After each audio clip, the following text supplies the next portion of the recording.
Hello, good evening, everybody. My name is Rod Escayola, and I'm your condominium lawyer with Gowling WLG. Welcome to the third season of the Condo Advisors webinars. I can't believe this, I hate to say it, but I mean, summer is kind of coming to an end. The leaves are turning, days are getting shorter, kids are back to school, for better or for worse. And so here we are. Hope you had a great summer, a great break away from the condo twins. I'm sure they enjoyed also. Well, we'll see. We'll see how well their summer went, I guess. So today's webinar will be focused on hybrid meetings.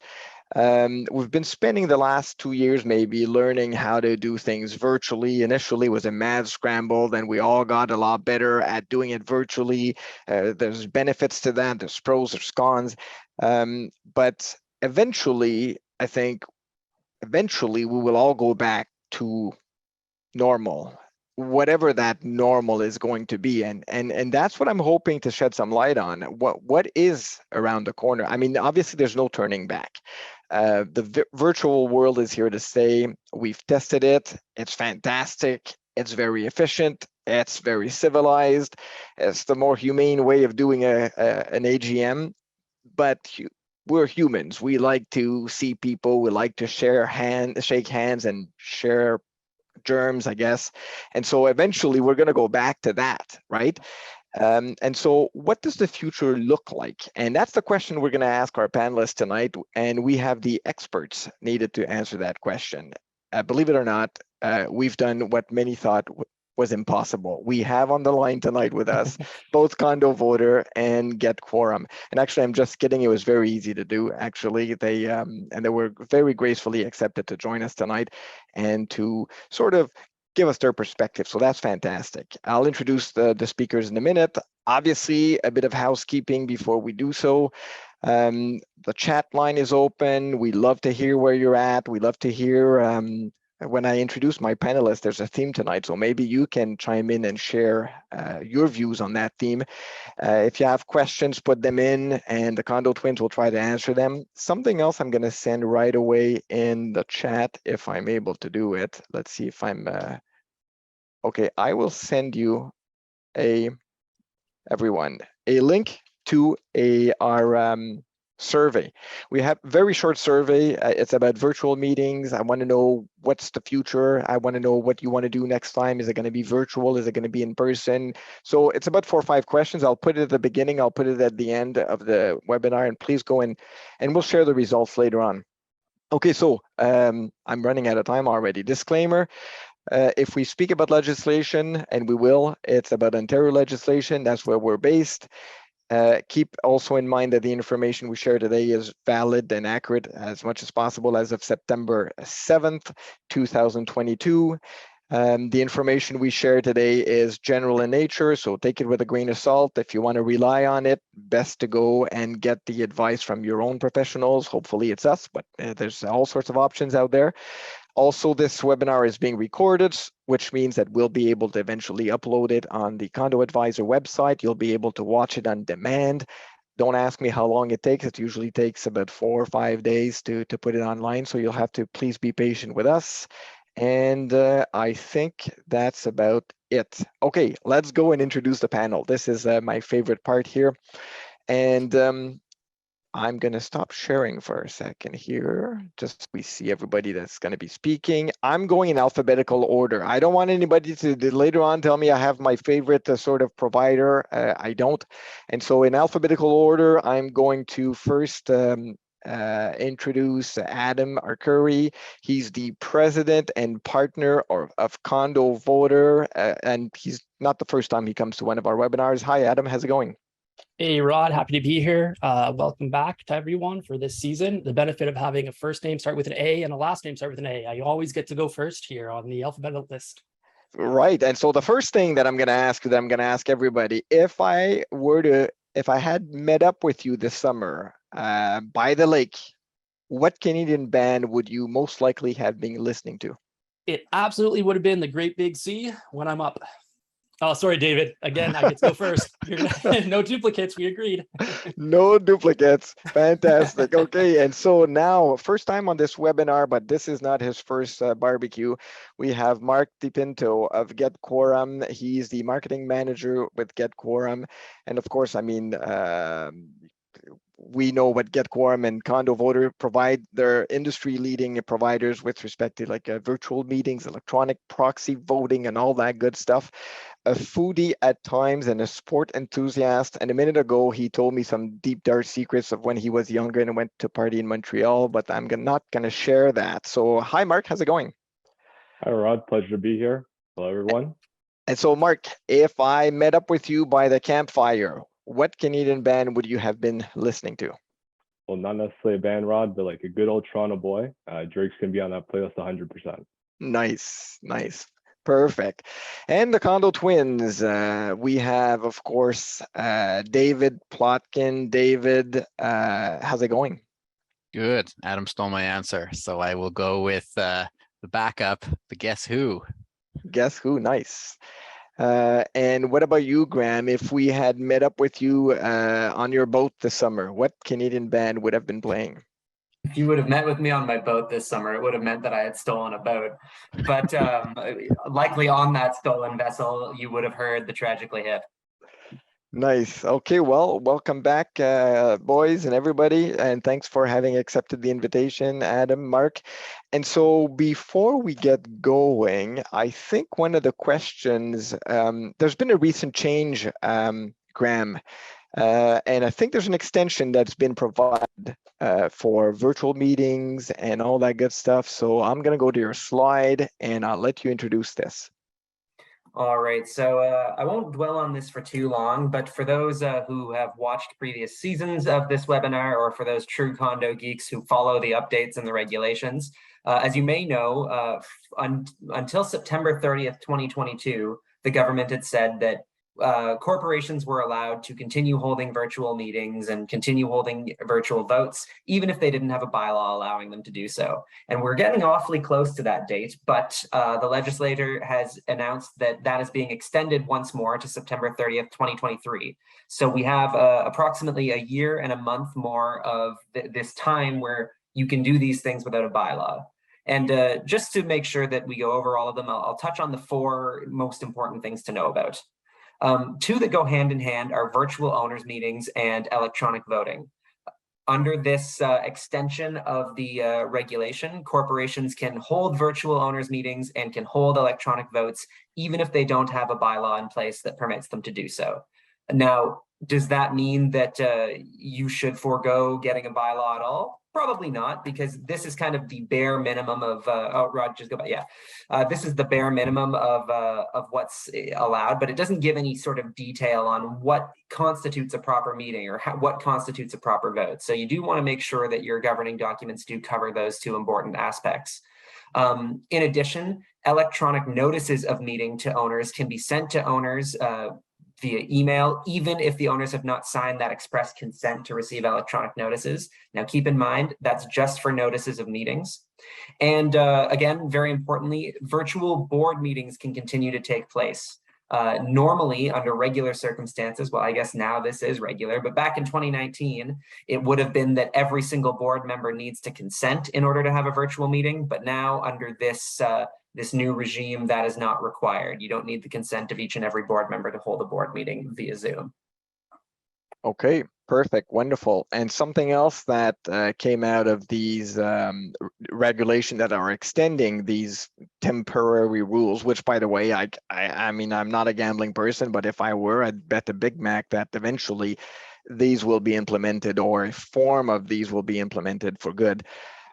So something that's important to keep in mind is that quorum is now, if you're doing it electronically, you're meeting electronically, quorum will be based on people being able to make the virtual connection, a link, or casting a vote. Okay, very good. Now stop the sharing for a minute, and then let's go to our experts and let's kind of start the grilling. Now, everybody talks about hybrid meeting. I think everybody knows that that is the next wave. That's the next thing around the corner. And so the question then is, well, what will those look like? I mean, it's almost like a unicorn. Everybody talks about it. Everybody wants one. Everybody wants to ride one. And the only person around the table that has ever ridden one is Graham. But I mean, other than that, who else has ever seen a unicorn?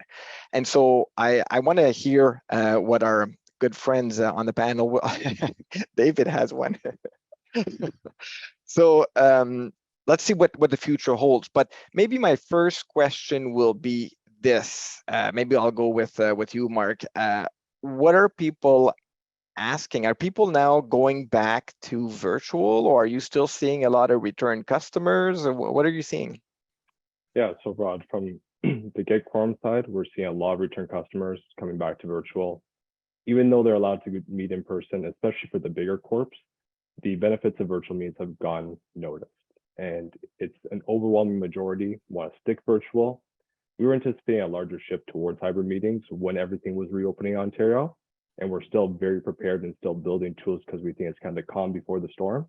But an overwhelming majority want virtual. The benefits are undeniable, from more efficient, flexible meetings, more seamless, more secure.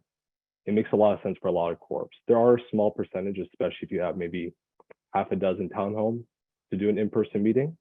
For the overwhelming majority of those that we speak with and our clients, virtual is the way to go for many, many reasons. Right. And Adam, like maybe what do you see, and what are the reasons you see some people sticking to virtual? Yeah, I fully agree with what Mark's saying. We're seeing very, very similar trends on our side. We were also expecting a shift to hybrid or in-person meetings come the fall season. We're not seeing that at all, very surprisingly. We're also prepared to handle those meetings. We've been doing hybrid meetings throughout the course of this year, but we were anticipating more. There really isn't a huge request for the in-person elements in large scale. We are aware that smaller groups of owners, even in a virtual meeting, are meeting either on their own in a group for reasons, and I think we'll talk about that more throughout the session, or it's being organized with the property manager. A lot of this is coming down to the convenience that we see in the virtual meeting and being able to attend from anywhere, not having to be tied from a physical location. I think throughout this session too, we're going to talk about the perspective of the different stakeholders and who's involved, both the owners, the property managers, the auditors, your legal counsel, and everyone comes at this from a very different angle.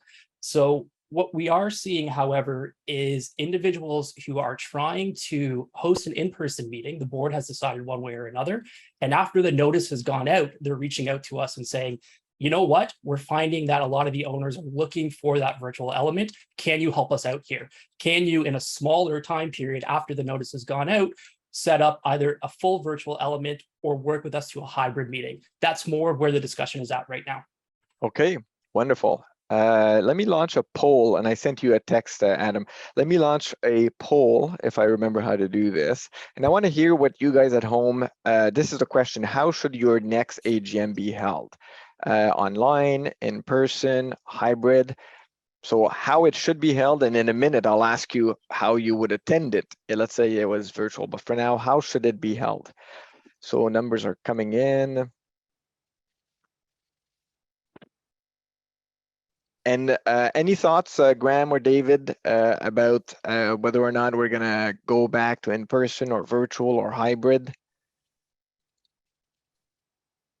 Well, I mean, I think, and probably Adam and Mark will be able to add a little more insight to this because this is what they do all the time. But I think we can expect, maybe as things get a little more in person, at the very least, I don't think that some of the technological steps forward we've taken are going to be forgotten. I think that new methods of voting and new methods of considering quorum, the convenience of it is just too much to ignore. And I mean, we can see on the poll what people think. Right, so we see that 45% said the next one should be virtual, 41% say hybrid, and it's quite low, the amount of people that feel it should be in person, but that may still be because of where we are in between waves. We'll see, I guess. The next question I wanted to launch, if I'm able to do this, I'm not too sure. Is there this? What will you do? So the next question will be this: assuming that you're given a choice, how would you attend your next meeting? In person or virtual? So the numbers are coming in. I mean, undeniably, there's some benefits even for the professionals attending your AGMs, and whether they're the auditor, whether it's the lawyers, and I think there's a saving for everybody involved, and by extension for the corporations, if your auditor is able to pack 5 AGMs in an evening, because all they have to do is show up on different windows, as opposed to having to drive across the GTA to go and present, right? And so, I mean, there's a clear benefit for the service providers, I would say. Okay, let me share the results. And it seems that, well, 62% would attend virtually and 38% would attend in person. Okay, perfect, interesting. Now, who gets to decide? David, maybe, I don't know if you want to tackle that one, but who gets to decide the format? Is it the board? Is it the owners? How do we get to that answer?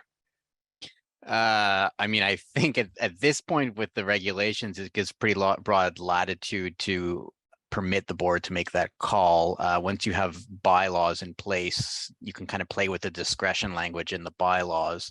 But at the end of the day, I think it's the most often the board's ultimate call, subject to whatever bylaw they might have. Right. There was an unrehearsed question for David. Fantastic. You know, so the answer, by the way, ultimately, it is the board. The same way that the board can pick it's going to be held at the bingo hall, or it's going to be held at, you know, whatever the race, horse tracks, or whatever it is, it's going to be held in this hall.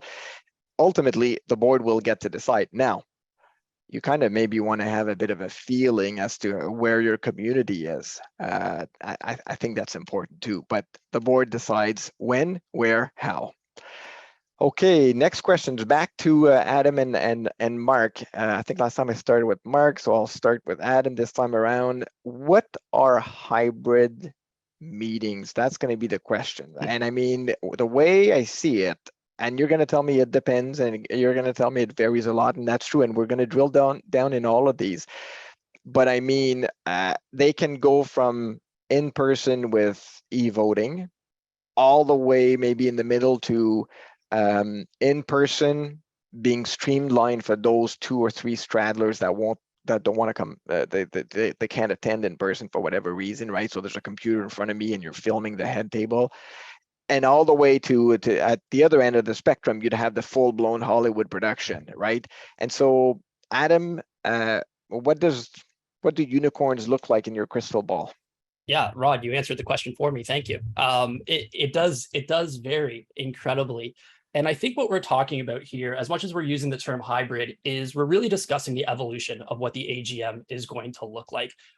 Personally, actually, I'm not a fan of the term hybrid at all. I don't think it's a strong representation of what these meetings are. They're a seamless blend of a virtual and an in-person meeting. And I think we're going to see the term hybrid also evolve as the understanding of these types of meetings do as well.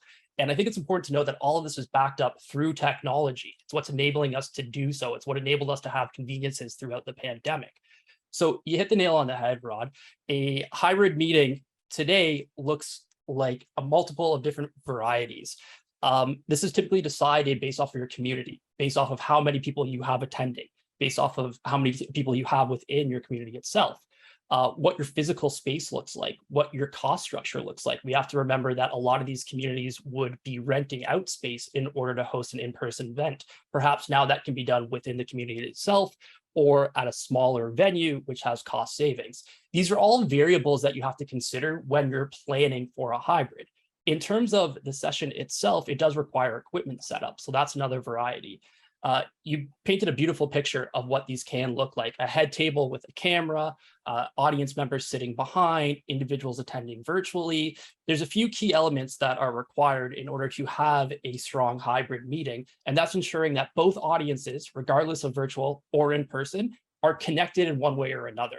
The way that we would do that is through a TV screen, through a projector up on the wall somewhere, and it's really creating that seamless blend. So I think through today's session, when we're talking about hybrids, what a hybrid is the seamless blend of in-person and virtual attendees joining together to conduct business. Okay, interesting. So I've just been advised that our chat seems to have been disabled. So unless Graham is able to fix it, we're very lucky because we have Condo Voter and Get Quorum online. It's going to be like a competition. I'm going to share my screen. They're going to go and tweak all the settings. So hopefully Graham is able to figure it out.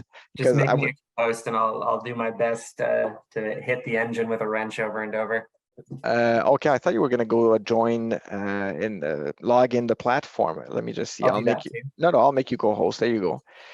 Graham's about to take over. Okay, so this is in the interim, you can send some questions into the Q&A. I see people have started, and I'll right. try and address those. So, Mark, Adam has given us a lot of options and a lot of different sort of permutation. Let me ask you the question slightly differently. The ideal hybrid, if we're going to keep using that term, the ideal hybrid meeting, what would it look like? We talked about a spectrum of options. What would be the ideal one?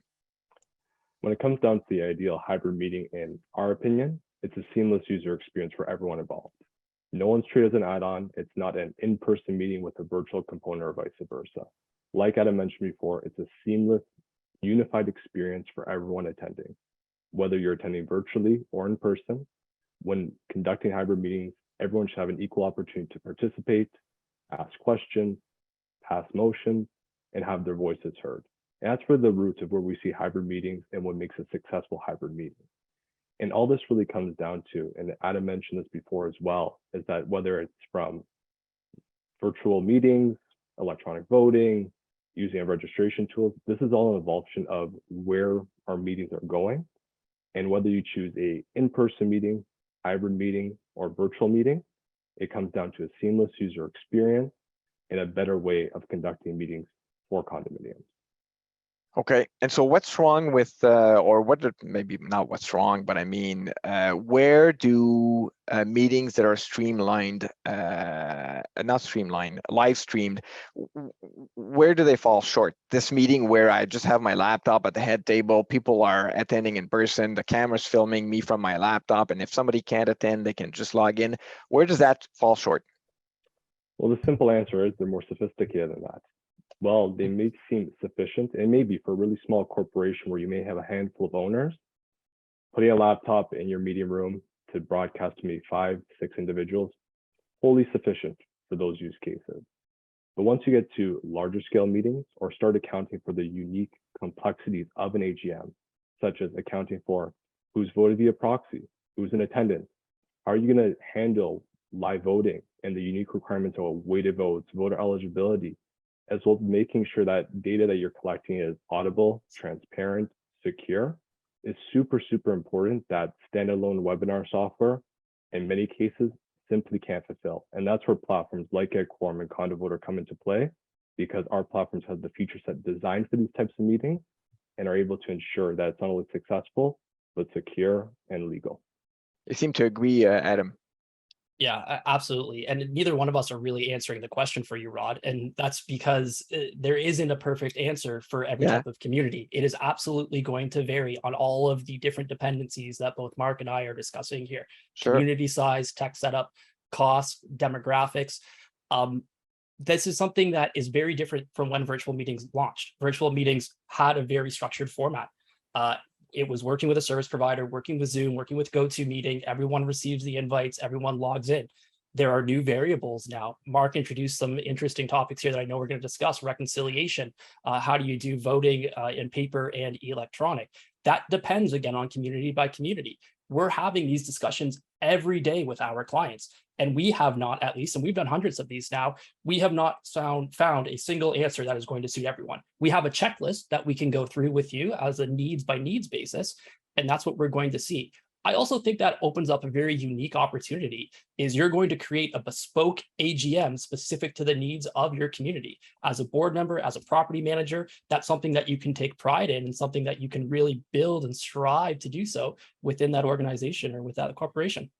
So give me an example, Adam, and I know you folks have these sort of hybrid meeting. I know you don't like the word, but hybrid meeting in a box. It's the word we have. Yeah, a turnkey operation. So give me an example of one where you have a lot of AV, audiovisual equipment involved, like money's no real object. What does it look like? Yeah.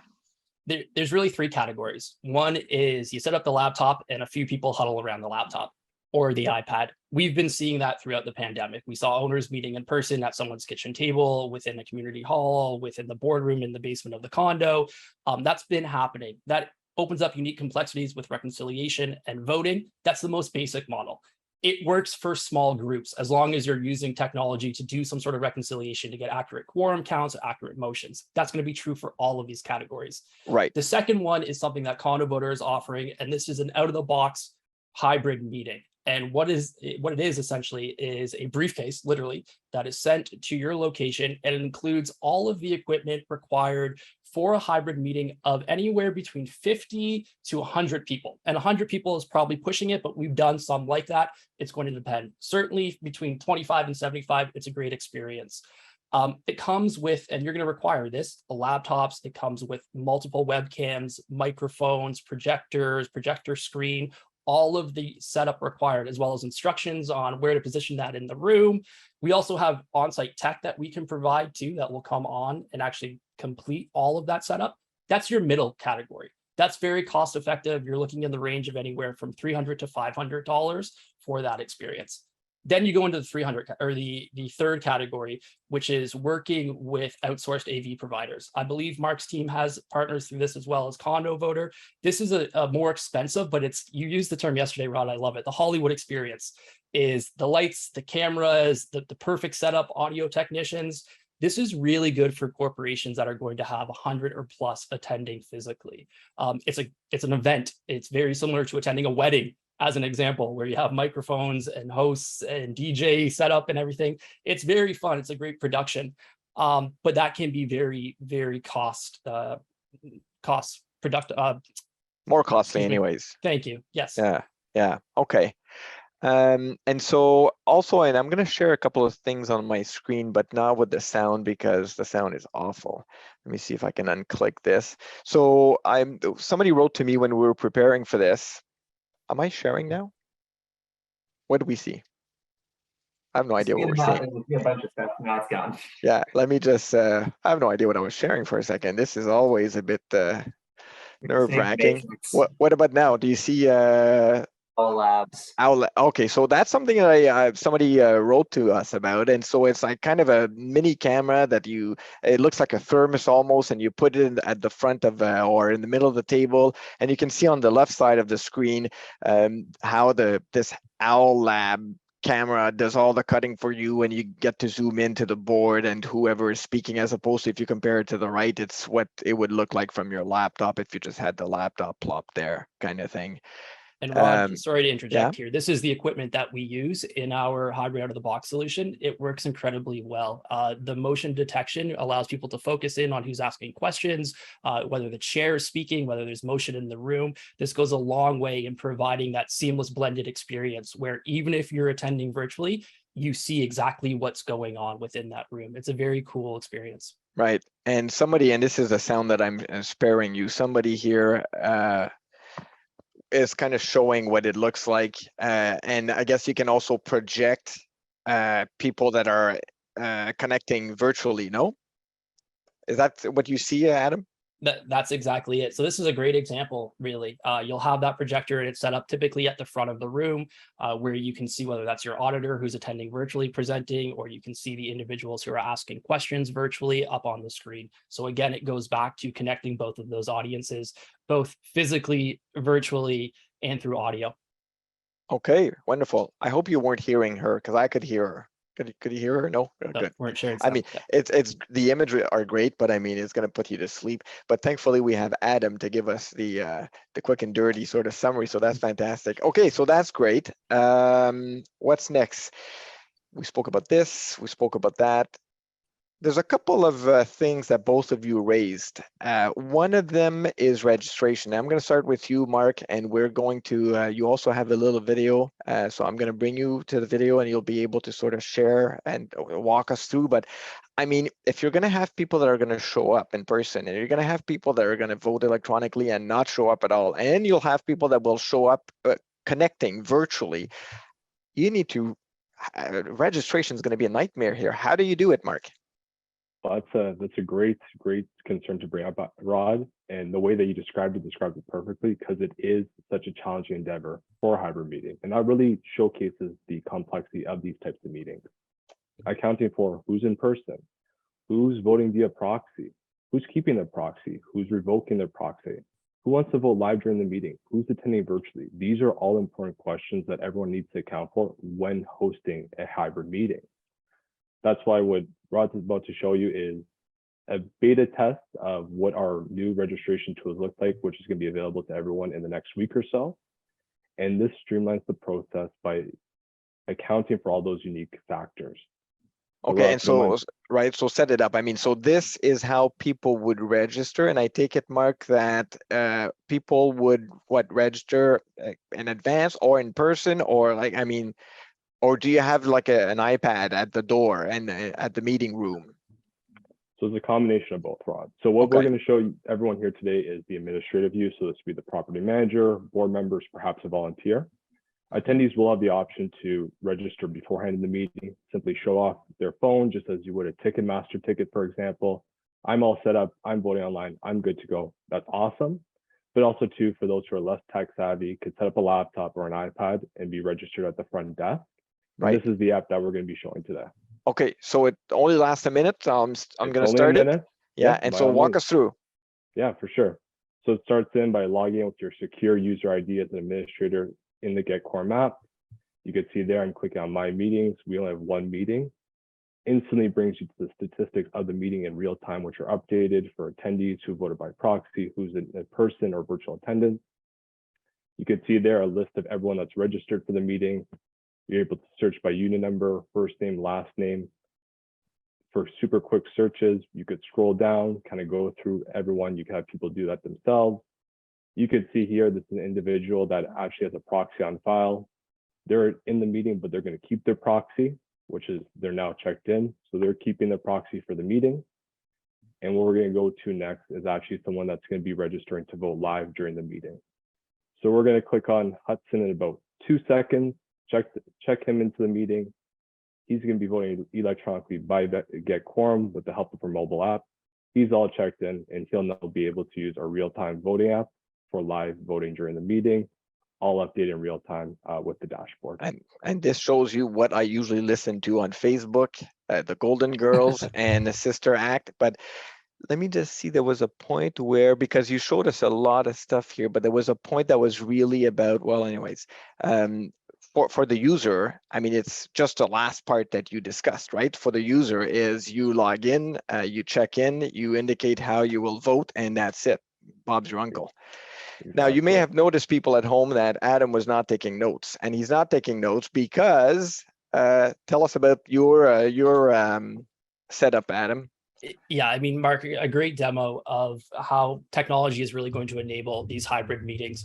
Condo Voter has a very similar registration screen. We've been using it throughout the course of the year for both physical meetings and hybrid meetings. Yes, some physical meetings are happening now. What it solves, as Mark has highlighted, is the ability to reconcile. And this is the most challenging part of a hybrid meeting. When you have owners who are ultimately going to attend in person, they're going to demand that they want a paper ballot. It's very hard to tell them no or disenfranchise their vote, which of course none of us want to do. The functionality is very similar that Condo Voter has to Get Quorum. We do have a few differences in that we have QR codes that also allow you to scan and receive your ballots and your proxies as well. And something else that we do too a little differently is we also have virtual moderators who will staff the registration desk. So the number one challenge with implementing any software, especially in communities where your demographics are so vast, is the usability of that software. The ability for someone to be able to determine very quickly what they're supposed to do at that registration desk. What we can do, much like we're hosting this meeting today, is the registration desk can be a shared screen, as Rod was sharing his screen before. And our moderator, much like myself, will appear in the bottom right corner to actually assist and walk people through that registration process. So what we're trying to do is push the envelope in taking that what we've learned virtually. We know the moderator system is very helpful in that capacity, and extending it to those who are going to attend in person. Furthermore, we're actually doing that with on-site moderators as well to attend physically to assist in reconciliation of paper ballots or e-proxies or proxies, excuse me. Right. Okay. Wonderful. And we're going to talk about the voting challenge. So far we were focused on the registration challenge, and both of you have helped us a lot in understanding what they are and why it's important to address them properly. What about Adam, you're talking about a virtual moderator or even maybe a virtual sort of registration desk. What about, have you thought of sending someone physically over there, or do you train the property managers to do it ahead of time? I mean, at one point there's going to be a room with real people. Some of the people are going to line up. So how do you tackle that? Yeah, great question. And I love that you have a habit of answering them as you ask the question. You set the stage for me. It makes it very easy. Thank you, Rod. We are sending people physically on site. This is mostly within the GTA right now as a pilot project. We are looking at extending it across Canada for the areas that we're servicing. We've seen it been widely used successfully. And this is, again, just an evolution of what we learned during the pandemic is that an AGM requires a lot of hands. And typically that is volunteers, it is board members, it is the property manager for the most part. And having a cost-effective method for someone to be able to further support that meeting can be beneficial. And we are providing that in the form of on-site, both moderators and registration assistants. Okay, perfect. So now let's move on to the voting validation. So we had to validate the registration. Now we need to validate voting. And both of you have indicated that some people will want to vote in paper. And in fact, Edward in the chat says, you know, he's not that old. In fact, he's quite young. And he says, but I trust paper. So first question, I guess, well, what do you see in the future? Like, how do you sort of merge these various ways of voting? And I'm going to start maybe with you, Mark. Like, how do you see this? How do you validate this? How do you cross-reference? How does that work? Yeah, so to start off, Rod, paper's unfortunately not going away. We do believe that technology is the future, and that's why we develop the tools we do for both the live electronic voting as well as the advanced and proxy voting to make it super user-friendly, super secure for all owners. But we're aware that paper proxies and paper ballots are still a thing, and many will still opt to use them. So our solution to that is, number one, honor that it's the right to use it and account for and streamline as much as possible. We do have tools that help property managers as far as digitizing that information if they're allowed to, while still honoring the opportunity to cast a paper ballot if the owner wishes to. And by using platforms such as our registration tool that I just showed, and the ability to account for who's voted via proxy ahead of the meeting, who wishes to vote via paper ballot during the meeting, or would wish to revoke their paper proxy and vote electronically, our system's able to account for those unique factors to ensure there's no duplicate entries or any errors when tabulating those ballots. Okay, Adam, what can you add to that? How, especially, I know you guys are big, well, Get Quorum as well, but I mean, you guys are big on advanced voting. And so, I mean, people will show up and, you know, they'll want to vote. So how does that work? Yeah, Mark did a very good job of highlighting the biggest complexity, which is if they've already submitted a proxy, if they've already submitted an advanced vote, and now they're attending in person and they want to change their vote, but they don't have a device to do so, or they're used to receiving a paper ballot. So just out of convenience, they want to receive the paper ballot. Edward, I think you're a fantastic example of this. You prefer it. So absolutely, you're going to want it and you're going to want to use it when you attend the meeting. But if you had voted in advance already, then, and you might have, because it's a very convenient method, then the system, or you either have to do this manually, which is near impossible, has to reconcile that advanced vote either needs to be revoked, or it needs to be updated, or it needs to be changed with that paper ballot. This is something that would be very difficult to do on your own if you're not using some form of technology to complete that reconciliation. Mark's demo is a great example of how that can work. Our system works very similar. It's a few button clicks. It's that simple. It's very intuitive. You click that mark, that proxy is revoked, that advanced vote is revoked. You implement the paper ballot. Now, what happens with that paper ballot? Well, someone needs to scrutinize it the way that it would be done previously, and that's typically going to be a volunteer. Now, we have different ways that you can enter that into the system for immediate reconciliation, but what we're finding works the best and is the most convenient is you just take that tally of the in-person votes and you add it to the tally that the moderator is going to provide you of the virtual votes, because you know that we've already eliminated any duplicates. And we have an audit log to provide that as well if anything is ever challenged. Right. And I'm going to tell you, I think what's going to happen is this: is that people are going to vote electronically. The majority, I suspect, will actually want to vote electronically. Certainly, those that vote in advance will vote electronically, and those who vote in person, there's going to be sort of this nagging sort of doubt as to what's in that big black vortex there, like what happened there, right? And so, and the other thing that's going to happen is that. I voted electronically, or I'm about to vote live electronically on my phone. And we walk in and we see that some people have ballots and I don't have a paper ballot. And now suddenly I'm thinking, oh my goodness, like I want a paper ballot too. And suddenly all the lemmings are going to go towards the paper because they're in the room and Jane has a ballot. So how come I don't have a ballot? And so, I mean, that's going to be very hard, I think, to you really need to have a robust system in place for people to trust the outcome at the end of the day, that their vote at either the live one on my phone or the one I did in advance or the proxy that I submitted. You need to have a very robust system for people to trust that all of these numbers are actually meeting and merging and being considered. And Rod, if I could just quickly add too, we're spending a lot of time on this topic, which makes sense because this is the most common question that we're being asked from the clients. How do we deal with this? In practice, what we're finding is the paper ballots are very rarely being used. It's not a large group of individuals. It is one or two who's more conveniently or more comfortably looking for that option. But this is the biggest challenge, and it's the biggest question being asked right now on how do we reconcile this? Okay, and the $1,000 question here, I'm going to launch another poll if I'm able to figure it out about voting. So the question is this, because I mean, there's two schools of thoughts about advanced voting. Should electronic voting be allowed in advance of the meeting, or should voting only take place at the meeting? I don't know if anybody's nervous around the table as to the answers. I know how I'd vote, that's for sure. Well, actually, I voted already on that poll. I voted in advance.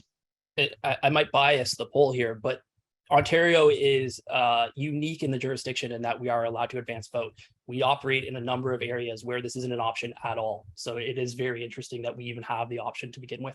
Right. I'm actually surprised. It's tighter. It's closer than I thought. So 40% say live voting at the meeting only, and about 60% say advanced voting.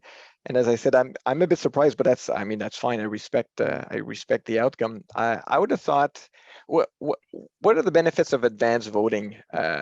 I'm going to ask Adam that, and Mark, your question is going to be tougher. What are the benefits of proxy voting? So, Adam, start with the. You're making it easy on me today, Rod. I'm the returnee. I thought Mark would get the. The advantages are convenience, first and foremost. It's convenient to be able to vote whenever you want, from any device that you want, from anywhere that you want. It's very hard to disagree with that as a focus.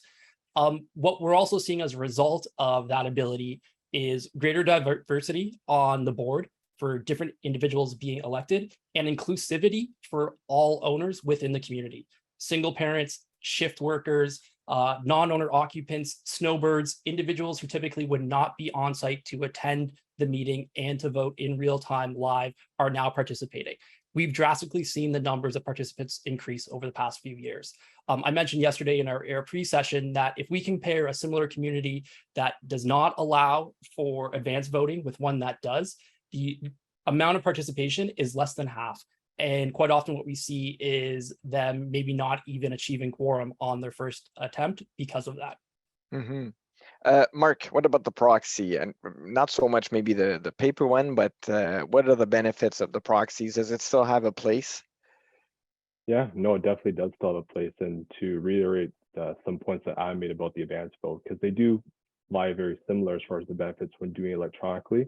It's the improved convenience, and where we're seeing the uptick in participation, people actually fulfilling the proxies, where many times where it was a paper-based process, they'd be pushed to the wayside. But having convenient tools like a condo voter or Get Quorum makes it a super streamlined process, increases that participation, that turnout, and makes the obstacle for many communities of achieving quorum a mere wayside, where it is not a challenge at all. Right. Now, it's no secret that I'm not a big fan of proxies. In fact, I other than for quorum, I'm totally against them. But I fell off my chair this weekend when I found out that the municipal elections actually allow proxy voting by proxy. I've been telling everybody that there's no democracy that respects itself that allows you to give your vote to someone else. Well, apparently at the municipal level that is permitted. But I'm going to say a couple of things that they have that's very telling. The first thing is that the municipal proxy is 1 page. The fully extended CAO proxy is 8 pages. Now they'll tell me I'm not being fair because it's not always fully expanded, but it doesn't matter. It's a very complicated document as opposed to the municipal one. The second thing that's of interest, and this to me is one of the major problem with the condo proxy, is that at the municipal level, any one given person can only ever have and hold one proxy. So you're not going to have, the condo commando showing up with a hockey bag full of proxies that they've done sort of their like side sort of campaign, and you have no idea like how they voted or what information they gave.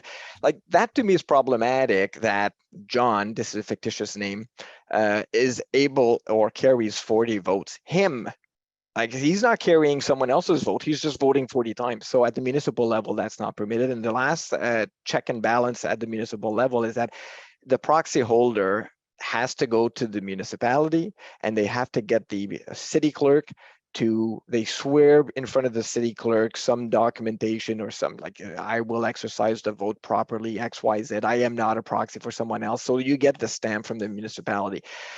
I don't think this is very practical in the condo world, but in any event, so that gives you an idea of the checks and balances in place in other jurisdictions that allow proxy voting.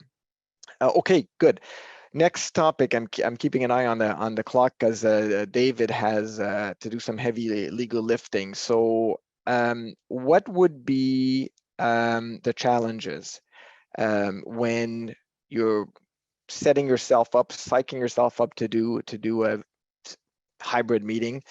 What would be the challenges? Maybe I'll start with you, Adam. What obstacles or challenges people should sort of turn their minds to? I think you're muted. Of course, thank you. There's 3 categories, and we've touched on them all here. Is first and foremost, it's equipment. And that's going to depend based off of your setup, based off of how many individuals are going to attend, based off of your costs availability. The second is reconciliation. Are you going to allow for people to vote by paper ballot? If you are, how are you going to reconcile that? And then the third is that seamless experience. How do you ensure that those who are attending virtually and in person are being treated equally? This largely will come down to that equipment setup, the reconciliation, and the third pillar is going to be your meeting chair. And this is where we're actually finding, on a personal level, the biggest challenge is chairs are now being put into a situation where not only do they need to be attentive to the environment that they're in, but also attentive to the environment that's happening seamlessly next to them or within the same, the meeting itself, the complementary meeting. And that is, I think, is going to be a learning curve. Much like we saw at the beginning of the pandemic, virtual meetings, it was a learning curve for chairs to adjust. Graham and David and Rod, I have to give the 3 of you credit. I think across Canada, you've probably done some of the most virtual meetings, and I know that you're experts in that now. I recall us being on meetings together when we were first launching and the back and forth that was happening privately as we worked together to learn and to evolve that process. These hybrid meetings now are going to have a very similar learning curve. And again, to me, that poses an opportunity. How can we improve the AGM by changing these dynamics up slightly? Right. No, you're absolutely right. At the beginning, I mean, we jumped out of the plane and we started sewing the parachute on the way down. Like it was like, how does that work? Like exactly. Yeah. Mark, anything to add to that? Maybe especially with respect to chairs, what are the challenges for them? I mean, or how do they overcome them? Because you're right. I mean, you're going to be tempted to sort of focus on either the virtual side or not the virtual side. So any sort of what can you add to that? Yeah, I think Adam said some very valuable points, and they're all very valid challenges. But one thing I will mention is truly recognizing that a hybrid meeting is different than a virtual or in-person meeting. It's quite arguably the most sophisticated of all 3 because of that complex nature to ensure that whether you have an in-person attendee or virtual attendee, They're given equal opportunity to participate. It's a seamless opportunity where everyone's voices are heard. They're able to participate, and it's a seamless experience for everyone involved. And that's a fairly large workload on the chair as well to man that. But by using the proper service providers, whether it's through the electronic voting, AV, and even the housekeeping when it comes out to properly planning and holding dress rehearsal, these are all unique things to hybrid meeting that must be accounted for and must be treated as such. It's not just a virtual meeting with some in-person attendees or an in-person meetings with a virtual component. This is a completely different meeting as a whole. It's to be treated as such and planned for accordingly. Yeah, no, absolutely. I don't think that you can sort of improvise it and wing it. I think they're even more complex than just virtual. And imagine virtual initially, people were found them a bit daunting. But in this case, I mean, you're right. I mean, there's multi layers here. David, and I'll get back to both Adam and Mark when we do the closing remarks. But David, you have a couple of minutes to cover some relevant case law with respect to these meetings. Yeah, so as the virtual world took us by storm, as did the decisions before the condo tribunal and as well at the Superior Court. So I'm just going to touch on a couple of them, and someone had asked a question in the chat about this. So the first one is, are owners entitled to video or audio recordings of their virtual AGM? And originally the answer was no, but I changed it to maybe because it really depends on the purpose of the recordings. So in this case, before the tribunal, an owner sought audio recordings and draft minutes for 2 prior AGMs, and their stated purpose was to dispute their accuracy and the integrity of the minutes. So it wasn't a records request per se. It was, I want to catch the board in a gotcha or the chair or whatever it was. And the CAT ruled that in that specific case, the recordings were not considered records of the corporation because they fell outside the purpose of the Condo Act, but kind of left open the possibility that these recordings may be records in other cases. So I think we just need to be cautious of advising owners of the purpose of the recording when we start the meeting. Often we'll say, I mean, it's being recorded just so you know, but these are strictly for the minute taker to then be able to go back and, you know, properly minute take, and then they'll be deleted afterwards. You know, it'll be very difficult, I would think, if you keep that recording for 5 more years in your corporate records to then claim they're not really records of the corporation. It's a little counterintuitive. Right, and I think that's the important takeaway. I mean, if the purpose is for minute taking, well, you may need to delete it because otherwise, at one point, they do become part of the records of the corporation. So the next question then, David, are owners entitled to the draft AGM minutes? Yeah, and this comes up quite a bit because typically you will get your the minutes in the package for the following AGM, which the following year, and sometimes you know, if someone makes a records request or if they need information faster than that, they'll request it.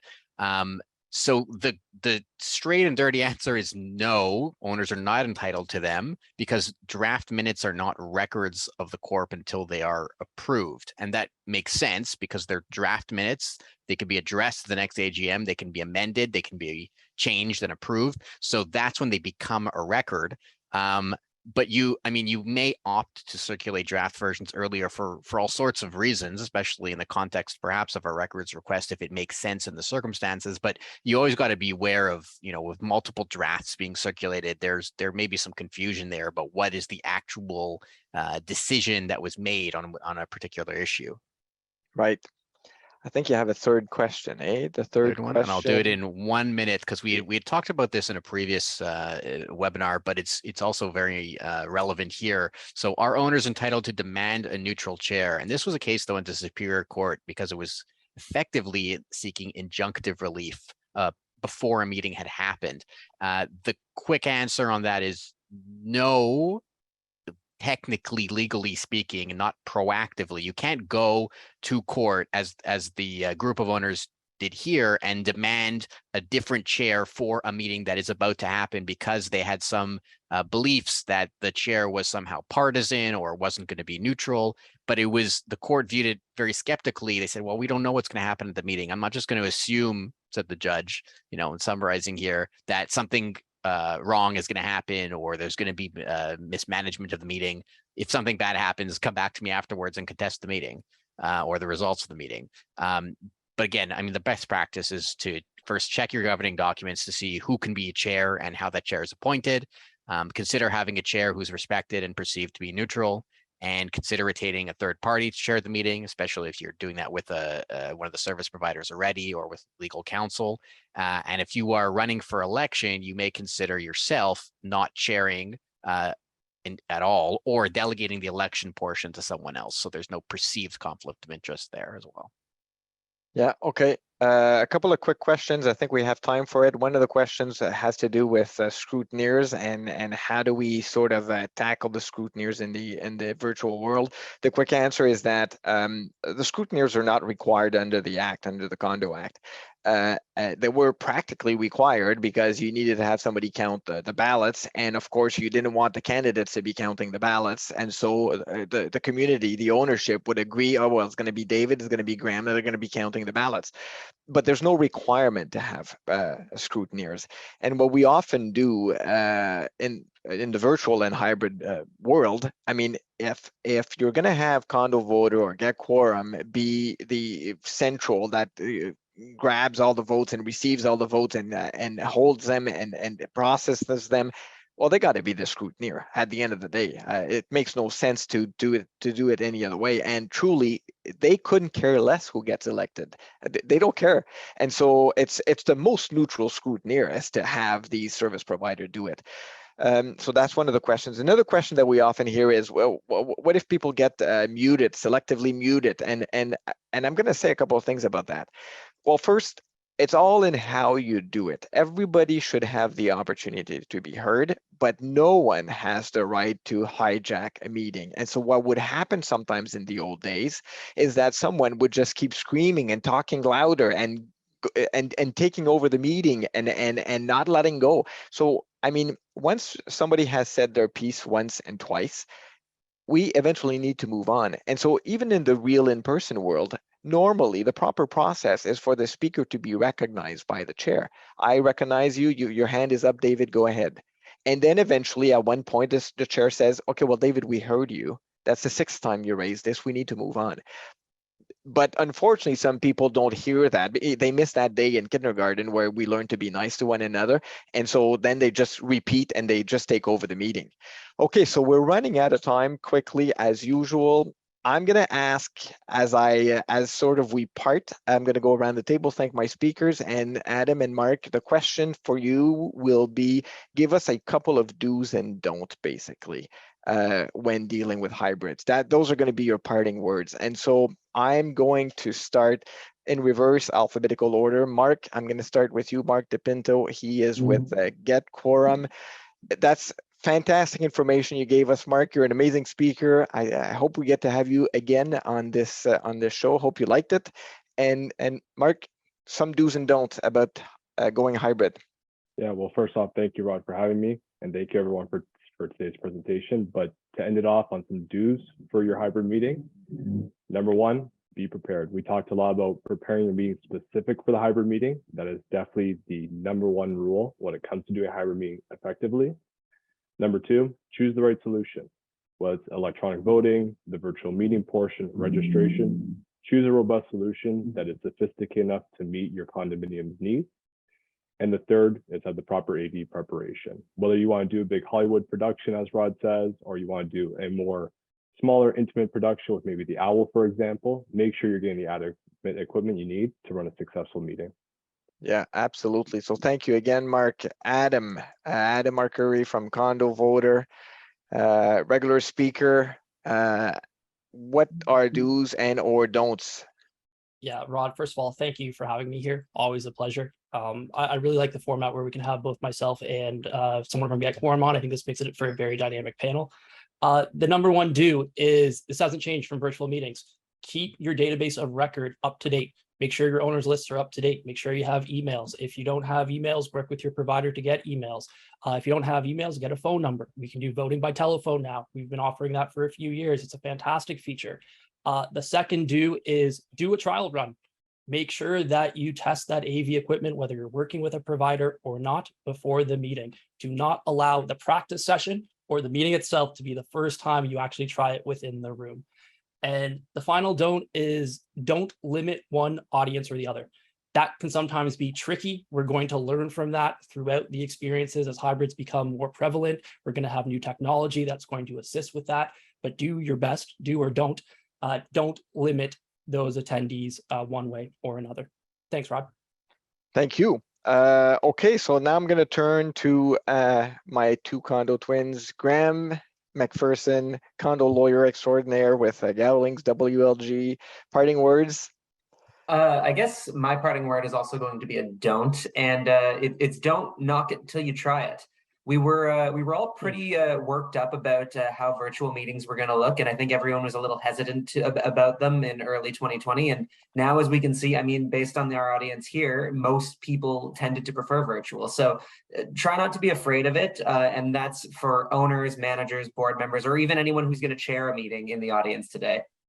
Okay, wonderful. Thank you so much. David Plotkin, our other twin. David, parting words?